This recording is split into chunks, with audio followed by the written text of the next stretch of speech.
our channel. This time, I will tell you a story about Tullus Hostilius, warrior king of early Rome. Find the most comfortable position for you right now. You can sit in a chair with your back straight but still relaxed, or lie down comfortably. If you like this video, please push like button and subscribe this channel. Chapter 1. Rome's warrior king. In the days when Rome was still a city of hills and ambition, its destiny was shaped not just by the whims of gods, but by the character of its kings. To the mythic founding by Romulus and the pious peacekeeping of Numa Pompilius, the Roman throne passed to a new kind of ruler, one not content with treaties and temples, but driven by conquest and the thrill of war. His name was Tullus Hostilius, and under his rule, Rome would transform into a military force that would begin to swallow its neighbors. Tullus Hostilius was, in many ways, the opposite of his predecessor. Where Numa had taught the Romans to honor the gods and seek harmony, Tullus believed strength lay in action. To him, piety was important only if it served to justify war. In the ancient Roman mindset, shaped as much by fear as by pride, the gods were to be respected but not feared so much that Rome's enemies would be left unchallenged. According to tradition, Tullus was of Sabine descent like Numa before him, but with a Latian warrior's fire. He was the grandson of Tullus Hostilius, a respected soldier who had fought alongside Romulus in the early days of Roman expansion. This lineage gave Tullus both a claim to fame and a reputation to uphold, a kingdom restless at the time of Tullus's ascension. Rome was in a strange state. Numa's long and peaceful reign had brought religious order, but the Roman people were growing restless. They were warriors by culture, descendants of shepherds and brigands, who had defended their land with iron and fire. Peace, though welcome, could only last so long in a society born of conflict. The Senate, still developing in political power, saw in Tullus a return to strength. He was elected by the Curiatii, the Roman assembly of clans, and was inaugurated with traditional rites. But if Numa had been chosen for his closeness to the gods, Tullus was chosen for his readiness to fight. The early historians Livy, Dionysius of Halicarnassus, and later Plutarch portrayed him as bold, impulsive, and aggressive. Whether these accounts are historical or legendary matters less than what they reveal. About Roman values, Tullus symbolized the Roman ideal of virtues, courage, strength, and the willingness to risk all for Rome's greatness. Legend meets leadership. While little is known of the real, historical Tullus Hostilius, Roman lore provides a vivid picture of his character. From the outset of his reign, he set out to prove that Rome would no longer be confined to its borders. Under his leadership, Rome would extend its reach not through diplomacy, but through the sword. It is said that Tullus scorned religious ritual at first, calling Numa's practices outdated. This would later have grave consequences, but at the beginning of his reign, it earned him the love of the soldiers and the admiration of the Senate. He revived the military with vigor, ordering regular drills and organizing the Roman legions into a more disciplined force. He began constructing military outposts and plotting campaigns against neighboring cities, most notably Alba Longa, the mother city of Rome itself. Tullus was not just a king, he was a symbol. Where Romulus was the founder and Numa the spiritual guide, Tullus Hostilius was the builder of Roman aggression, the prototype of Rome's future emperors who would lead with both ambition and brutality. Chapter 2. The legacy of Romulus and Numa. To understand Tullus Hostilius, one must first understand the kings who came before him. Though Rome was still young, its stone walls barely carved, his myths still fresh, the first two kings laid a foundation that would shape not only the reign of Tullus, but the very fabric of Roman identity. Romulus, the warrior founder. Romulus, the legendary founder of Rome, was a man of action and ambition. Raised by a she-wolf according to myth alongside his twin brother Remus, Romulus grew into a fierce leader. After slaying his brother in a dispute over where to build the new city, he became its first king, giving Rome its name and its initial laws. Romulus established the Senate, the legions, and the practice of abducting the Sabine women to secure wives for his male followers, an act that sparked both outrage and alliances. He waged wars, secured treaties, and claimed divine favor through signs from Jupiter. His reign was marked by brutality and success, driven by a vision of Roman dominance. Romulus eventually disappeared in a storm. Some said he was taken up by the gods and became the god Quirinus. Whether man or myth, his legacy was clear. Rome would rise by conquest and cunning. Numa Pompilius, the peaceful priest, where Romulus had been fire and iron. Numa Pompilius was water and wisdom. Chosen after the death of Romulus, Numa was a Sabine who wanted no crown. He accepted the throne only after omens confirmed the gods' approval. Numa reigned for 43 peaceful years, introducing the Roman calendar, religious rites, and the sacred office of the Pontifex Maximus. He built temples, including the famous Temple of Janus, whose doors remained closed in peace and open in war, and taught the Romans to live with discipline and reverence. He claimed to receive divine guidance from the nymph Egeria, a mysterious spirit of the forest who counseled him in sacred matters. His rule, more than Romulus's, taught Rome the value of law, religion, and civic structure. Numa's Rome was organized, reverent, and inward-looking, a society preparing itself for greatness not through blood, but through balanced ode to kings, to roads. Together, Romulus and Numa embodied the duality of early Roman kingship, one a warrior, the other a priest, one violent, the other virtuous. Their legacies clashed and complemented each other, forming the ideological battleground on which Tullus Hostilius would reign. Tullus entered the kingship at a crossroads. The Roman people remembered the strength of Romulus and the peace of Numa, but they had grown restless under Numa's long spiritual calm. They craved action, they hungered for expansion, and they found in Tullus a leader who promised both. But Tullus would not simply reject Numa's legacy, he would reinterpret it. Where Numa had sought divine peace, Tullus would seek divine justification. For war, he believed that Rome's greatness lay in conquest, not contemplation. The stage is set. By the time Tullus Hostilius ascended the throne, Rome had a fledgling army, a growing population, and powerful neighbors, the Latins, Etruscans, and especially the Albans from Alba Longa.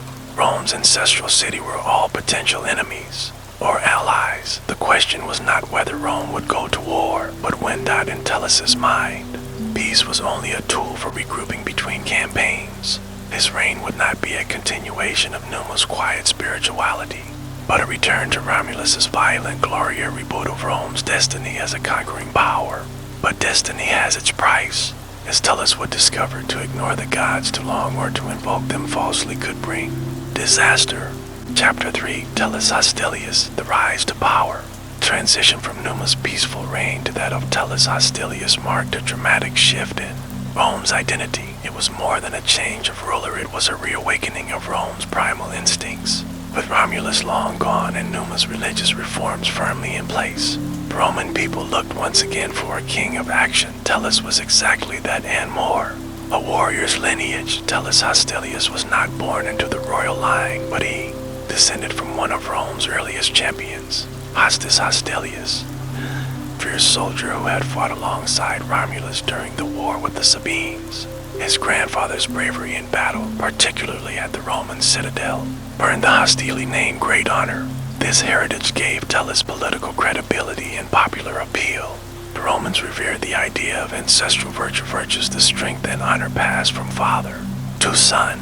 Tullus carried this torch proudly, casting himself as a natural heir not to Numa, but to Romulus himself. Though details of Tullus's youth are scarce, legends describe him as ambitious, fearless, and impatient with the quiet life. He was a Latian, noble, likely trained in warfare and politics from an early age, and he rose through ranks that were still informal in the young Roman state.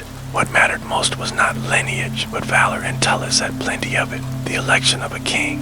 When Numa Pompilius died, Rome entered a period of interregnum, a short phase where the Senate took control while a new king was selected. The process was ritualized. The Senate would nominate an interrex temporary ruler who would, in turn, present candidates to the Comitia Curiatii, the assembly of Roman citizens. Tullus Hostilius emerged quickly as a favorite. The people wanted a return to strength and a king who would command armies, not consult forest spirits. Tullus promised renewed vigor, military action, and expansion. He represented Rome's hunger for greatness through conquest. He was elected by popular vote and ratified by the Senate, then inaugurated with religious ceremonies inherited from Numa's reforms. Despite his personal disregard for excessive piety, Tullus respected the rituals enough to legitimize his power. Once crowned, he wasted no time. Reshaping the Roman mind, Tullus believed that the peace of Numa's reign had made Rome soft. He ordered the military revived, insisting on more training, better weapons, and readiness for war. Rome was not to remain a minor city surrounded by stronger Latin neighbors. It was to become the ruler of Latium. He began a rebranding of the Roman monarchy, no longer a priest-king, but a warlord king. He retained religious forms but gave them a militaristic tone. Festivals now honor Mars, god of war. Ceremonies were performed before battle campaigns. Even Rome's augurs of priests who read omens were now used to justify combat. Tullus's strategy wasn't just military. He also sought political control through warfare. By attacking Rome's ancestral city of Alba Longa, he was sending a message. Rome no longer bowed to tradition that defined it. The road to Alba Longa. Tullus's first major campaign was sparked by a border dispute with Alba Longa. Both cities accused each other of raiding and provocation, according to Livy. Each side sent ambassadors, but Tullus, knowing war was inevitable, manipulated the timing so Rome would appear the victim. This would ensure religious justification for war, while still allowing him to strike first.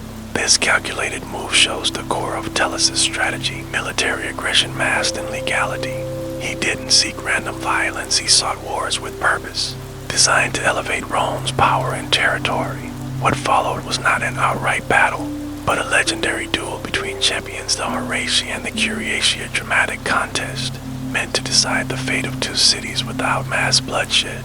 But that tale deserves a chapter of its own. Chapter 4. The War with Alba Longa and the Duel of Champions. The story of Tullus Hostilius reached legendary proportions during the conflict with Alba Longa, Rome's ancestral city, and one of the most powerful settlements in Latium. It was a war not just of soldiers, but of symbolism. The events that followed became part of Roman identity for centuries, blending political reality with dramatic myth. At the heart of it all were two sets of brothers, the Horatii and the Curiatii. Tension between kins Rome and Alba Longa shared a common origin. According to tradition, Annius, the Trojan hero, had founded Lavinium, from which Alba Longa was later established. Rome, founded by Romulus generations later, saw Alba Longa as a kind of parent city, but like many parent-child relationships, it was tense. Under Tullus Hostilius, Rome had grown more confident, and tensions rose when both cities accused each other of raiding borderlands. Tullus, eager for conflict, orchestrated diplomatic delays so that Rome could claim the Albans violated the peace first. This allowed him to declare war with divine approval, respecting the rituals while still steering events in his favor. Enter the Alban king, Medius Fufidius. Alba Longa's ruler, Medius Fufidius, was no less cunning. He feared that an open war would weaken both cities and make them vulnerable to enemies, like the Etruscans. So he proposed a solution. Rather than full-scale war, each city would choose 3 champions to fight on their behalf. Whichever side's champions won would determine the victor, and the vanquished would submit to the victor's rule. Tullus agreed. It was a perfect solution, publicly honorable, politically efficient, and symbolically potent. The Horatii and the Curiatii. Rome selected the Horatii, 3 brothers said to be fierce and disciplined. Alba Longa chose the Curiatii, also 3 brothers equally brave. The 2 sets of triplets met on the battlefield as crowds from both cities looked on. The duel began with cries of loyalty and divine invocations. Swords clashed, and within moments, 2 of the Horatii lay dead. All 3 Curiatii were wounded, but still standing. The lone surviving Roman brother now faced 3 enemies alone. Rather than surrender, he ran out. The crowd gasped. Was he fleeing in fear? No, he was drawing the Curiatii apart. Wounded at different levels, they could not keep pace. One by one, the Roman turned and struck each down, taking advantage of their separation. With strategy and strength, the last Horatius killed all 3 Albans. Rome had won. Submission and suspicion. Alba Longa submitted to Rome as agreed. Medius Fufidius was made a subject king, expected to follow Roman orders. But the Alban ruler had other ideas. Though publicly submissive, he secretly conspired with Veii, one of Rome's Etruscan enemies, hoping to turn the tide. Soon war broke out between Rome and Veii. Medius, meant to support Rome, held his army back waiting to see which side would win before choosing allegiance. But Tullus had been watching. The wrath of the warrior king. After Rome's victory, Tullus turned on Medius. He called a public assembly, exposed the treachery, and announced the punishment in grim fashion. Medius Fustius would be torn apart literally. He was tied to 2 chariots driven in opposite directions. The spectacle shocked the crowd and sent a clear message. Let this be a warning to all who would betray Rome. Then Tullus turned to Alba Longa, fearing further rebellion. He razed the city except for its temples and relocated its population to Rome. The Alban elite were absorbed into the Roman aristocracy, including the Julii, the family of Julius Caesar. Centuries later, Tullus had not just won a battle, he had absorbed an entire civilization, increasing Rome's population, territory, and prestige. Rome was no longer just a small hill town. It was now the undisputed power of Latium, glory, and consequence.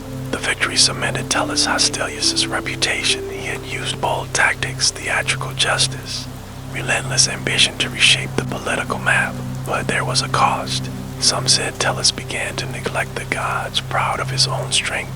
Others whispered that the blood spilled especially in betrayal, and cruelty might bring divine retribution, whether these were omens or not. The final chapters of Tullus's reign would turn increasingly dark.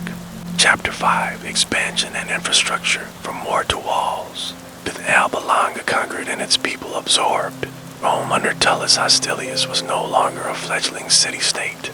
It was now a dominant force in Latium, larger, stronger, and more politically complex than ever before, yet conquest was only the beginning.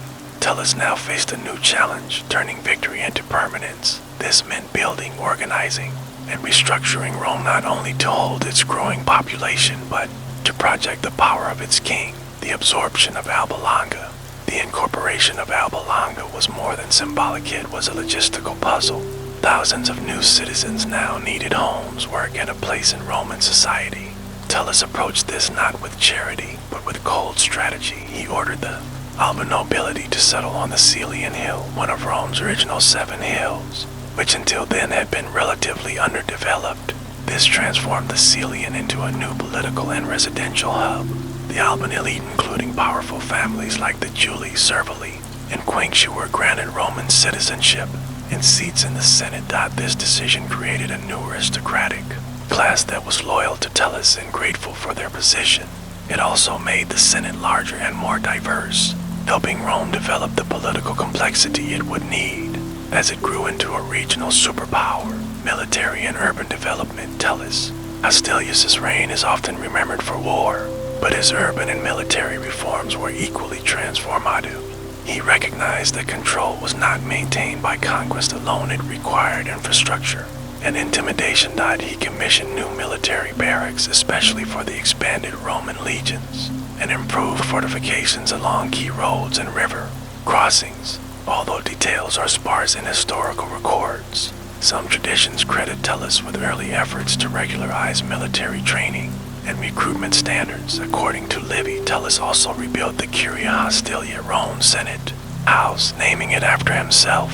Whether he renovated an existing structure or built a new one from scratch is unclear, but this building would stand for centuries as the symbolic heart of Roman politics. It was here that the Senate debated laws, alliances, and wars. A concrete representation of Rome's growing institutional power. Cultural expansion through citizenship.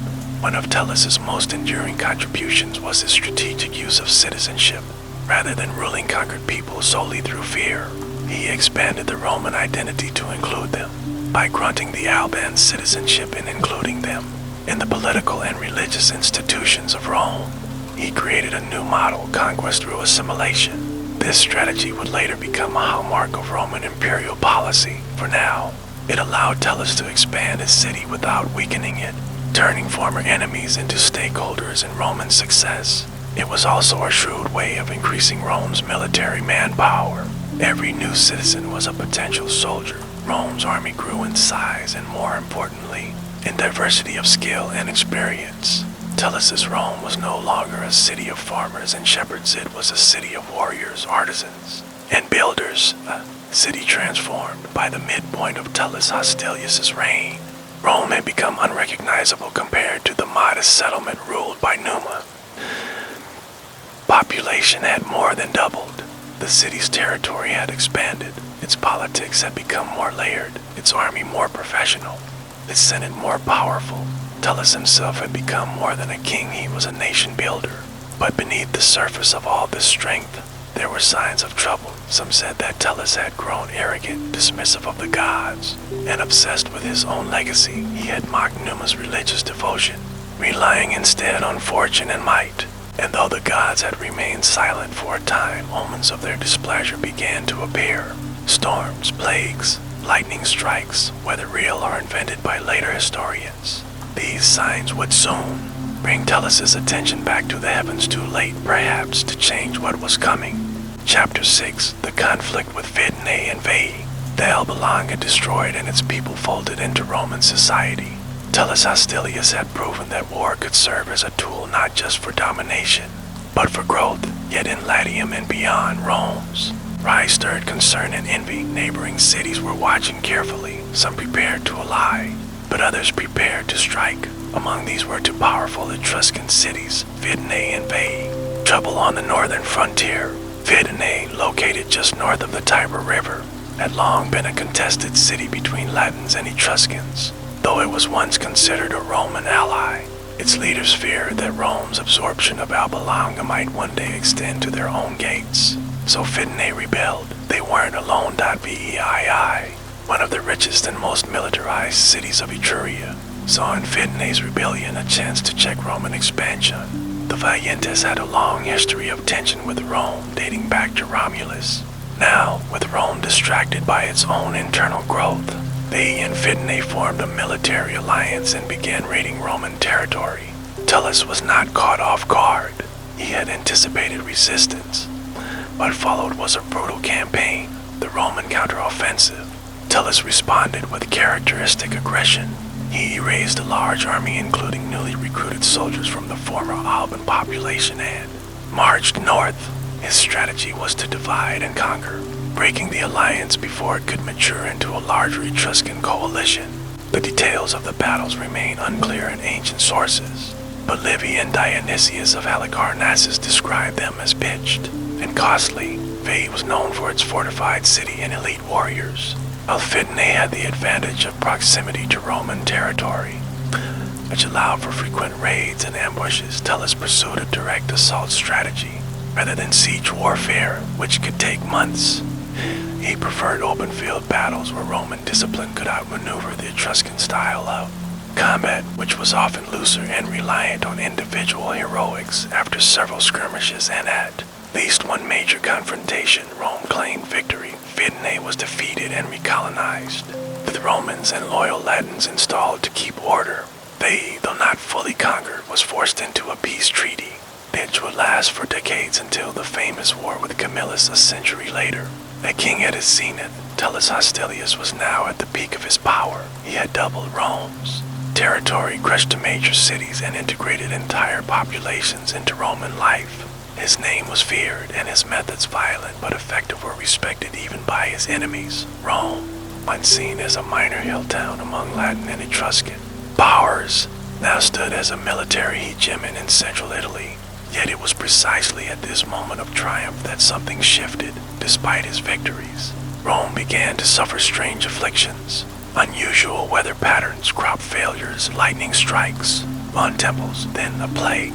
The soldiers fell ill, then the citizens. Some said the rivers were cursed.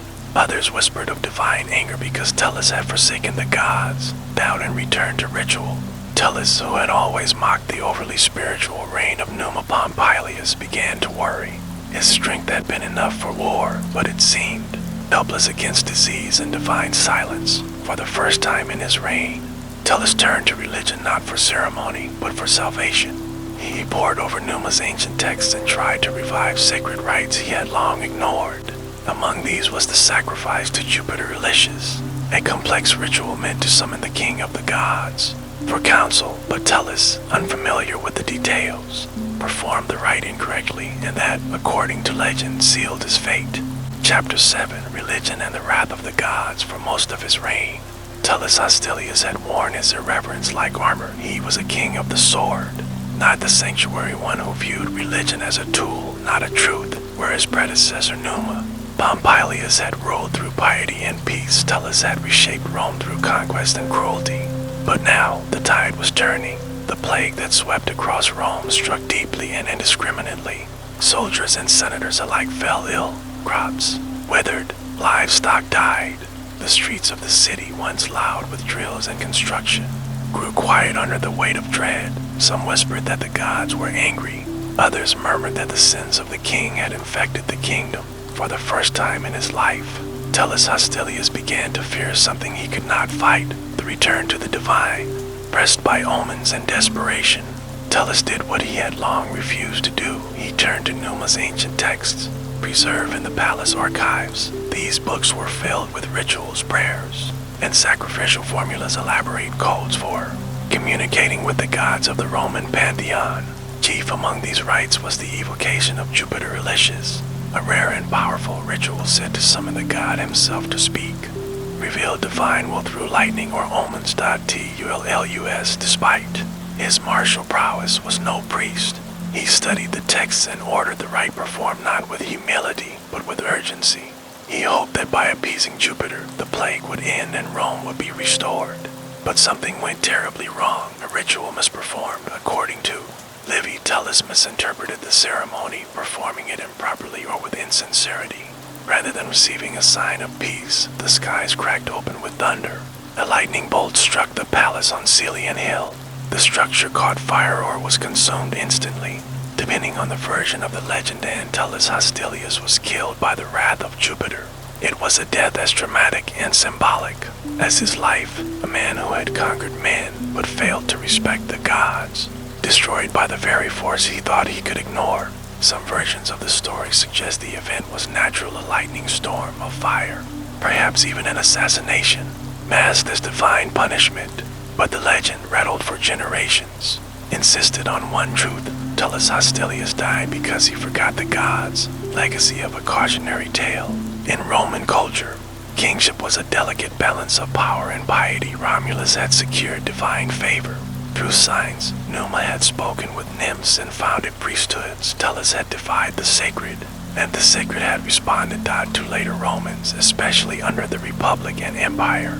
Tullus's death served as a moral warning. No matter how powerful the state, it must remain in harmony with the divine order, Pax Deorum. His life became the counterweight to Numa's, a reminder that action without faith could doom even the greatest king. And yet, despite the tragedy of his end, Tullus left a city stronger, larger, and more ambitious than he found it. His reign carved a new identity for Rome, not just a city of shepherds and rituals, but a nation of warriors and builders. Chapter 8. The Mysterious Death of a King. The story of Tullus Hostilius' death, consumed by lightning summoned from the heavens, is one of the most dramatic episodes in early Roman lore. It reads like myth, sounds like punishment, and has lived on for centuries as a moral fable about pride and piety. But how much of it is true? This chapter peels back the layers of legend, symbolism, and historical speculation to explore what might really have happened to Rome's third king, why his death carried such deep meaning for generations that followed. The official version, struck down by Jupiter as told by Livy, Rome's premier historian, and echoed by Dionysius of Halicarnassus. Tullus Hostilius performed a sacred rite incorrectly, attempting to invoke Jupiter Illusius during a devastating plague. Instead of bringing healing or divine favor, his botched ritual resulted in a heavenly bolt of lightning that set fire to his palace, incinerated the king. The symbolism is rich and deliberate. In Roman religion, Jupiter was the king of the gods, associated with law, order, and divine punishment, especially through lightning. By dying in a thunderous blaze, Tullus became a literary embodiment of hubris. Punished, the king who mocked religion met his end at the hands of the very forces he scorned. But Roman writers were not just historians, they were moralists. Their accounts often aimed to teach, not just to tell.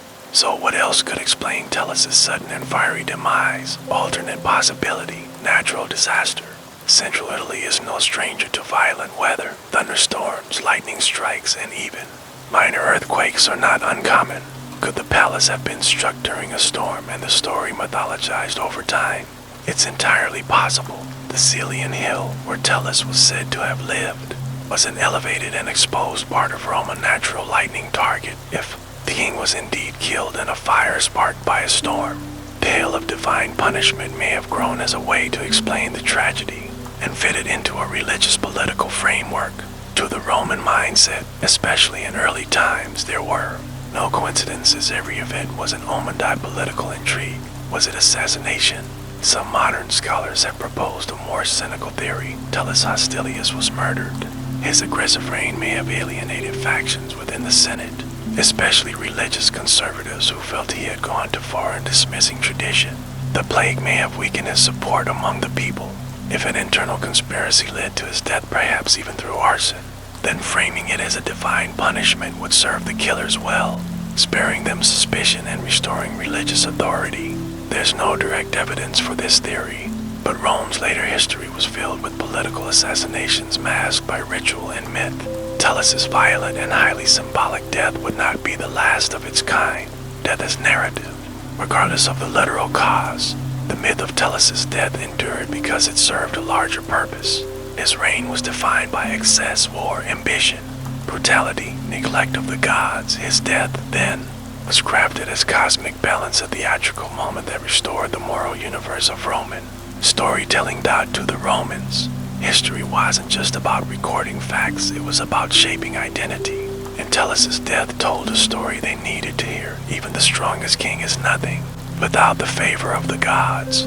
Chapter 9, Legacy and Mythology. Though his reign ended in fire and fear, Tullus Hostilius left behind more than ashes. His legacy was layered, part legend, part precedent, and entirely Roman. He became not only a historical figure, but a symbol of ambition, courage, danger, and divine accountability. In many ways, Tullus shaped the early Roman identity as deeply as Romulus or Numa. They set the boundaries of Rome's origin and order. Tullus gave it something different: aggression and momentum. He didn't just rule Rome, he moved it forward. Tullus in Roman tradition, though later Roman writers like Livy, Tullus was the embodiment of virtues, the Roman ideal of masculine excellence, valor, discipline, and glory in war. His victories over Alba Longa, Fidennae, and Veii expanded Roman territory and proved that military force, when wielded strategically, could fuel Roman greatness. Yet Livy also used Tullus as a cautionary tale. His neglect of religious tradition followed by a violent and supernatural death was the perfect counterbalance to Numa's reign of peace and piety. Roman historians often structured the early kingship as a moral rhythm. Romulus, the founding warrior; Numa, the sacred lawgiver; Tullus, the ambitious conqueror; Marcius, the one who blended both worlds. Tullus fit the pattern. He was the necessary disruptor, pushing Rome into battle and forcing it to grow, while also reminding future generations that unchecked ambition without reverence was dangerous. The cultural memory of Tullus. Tullus's legacy survived not only in books but in rituals, buildings, and family names. The Curia Hostilia, the Senate house traditionally attributed to him, remained the heart of Roman politics for centuries, even after fires, reconstructions, and regime changes. Several Roman aristocratic families traced their lineage to noble Albans whom Tullus had relocated, proudly citing him as the king who made their Roman citizenship possible. His name, Tullus, became part of Rome's early national mythology, less common as a given name, but deeply embedded in the cultural memory of Rome's expansionist spirit. Influence on future rulers. Though the monarchy eventually fell and was replaced by the republic, echoes of Tullus could be heard in every Roman general who rode to war.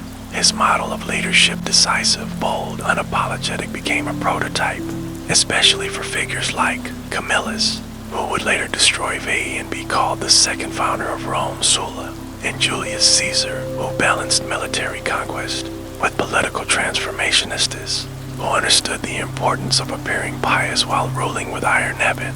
The emperors of the Principate studied Rome's founding kings.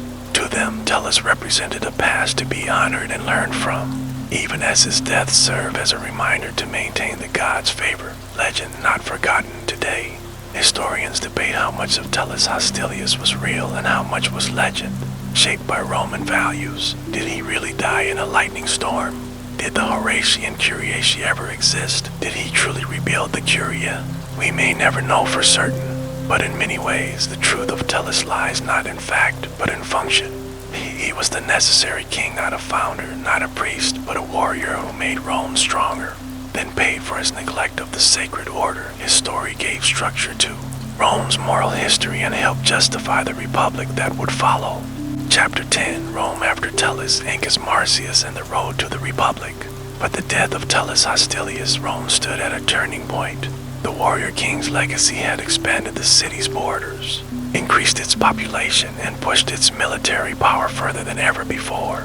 But it had come at a cost: neglect of the gods, a traumatized citizenry, and whispers of divine punishment that hung in the air like smoke. The throne was empty. The people, tired of war and divine wrath, looked not for another conqueror but for a moderator, someone to restore Rome's balance. That man was Ancus Marcius. Ancus Marcius, heir to peace and war. According to tradition, Ancus Marcius was the grandson of Numa Pompilius, the second king of Rome. This lineage gave him instant appeal. He was seen as a return to piety, tradition, and order after the fiery chaos of Tullus's final days. But Ancus was no mere priest. He had studied the achievements and the mistakes of his predecessors. His reign would strive to blend the peaceful wisdom of Numa with the pragmatic strength of Tullus. And that's exactly what he did. A kingdom refocused, Ancus restored many religious rites that had been forgotten under Tullus. He rebuilt temples, reappointed priesthoods, and emphasized the importance of the Pax Deorum, the peace with the gods that Romans believed was essential to their survival.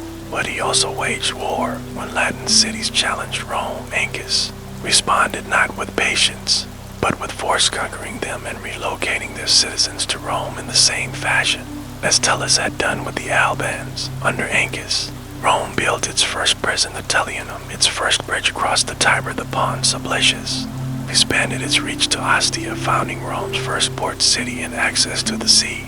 He proved that religion and strength were not opposites, but allies. Tullus's legacy in the early republic, though the monarchy would continue for several more kings after Ancus, the foundations laid by Tullus Hostilius endured into the Roman Republic, and even into the empire. Military expansion as a political tool, civic integration of conquered.